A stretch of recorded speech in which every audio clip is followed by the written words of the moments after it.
So guys, welcome to MRC store. প্রথমে বিলটা একবার দেখাই তোমাদের। টোটাল 11,600 এখানে বিল, প্লাস কথা এখানে শু আছে, শু এর বিলটা এখনো করিনি, ঠিক আছে। বড় ভাই দুবাই থেকে আমাদের ভিডিও দেখতে একটা ব্যাগ পুরো ওয়েট আছে, ঠিক আছে। বিলটা ঢুকিয়ে দিই।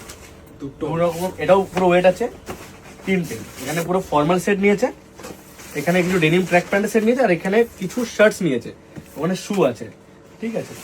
তো দুবাই থেকে তো বহুত প্রবাসী ভাইরা আমাদের ভিডিও দেখো, যারা লাইক করে, যারা কমেন্ট করে, দাদা আমি সৌদি থেকে বলছি বা দুবাই থেকে বলছি, তোমাদের ভিডিও ভালো লাগে, আসবো দোকানে ভিজিট করবো। তো এই বড় ভাই এসছে, সেরকম ভাবে আমাদের দোকানে ভিজিট করেছে, তোমরাও আসো। তো বড় ভাই দুবাই থেকে আসার সময় আমাদের জন্য কিছু তফা নিয়ে এসছে, এটা আতর আমাদের জন্য গিফট করেছে। আমরা সবসময় মানুষকে গিফট করি, ভাই আজকে আমাদের জন্য গিফট করেছে, চকলেট দিয়েছে। তো আমাকে অনেক বাইরে মেসেজ করেছে তোমার দোকানে আসবো, লোকেশন বুঝতে পারছি না। তো লোকেশনটা হচ্ছে বইছি, দুটো আউটলেট আছে, যে কোনো আউটলেটে আসো, এরকম ভিজিট করো, ভালোবাসা দাও।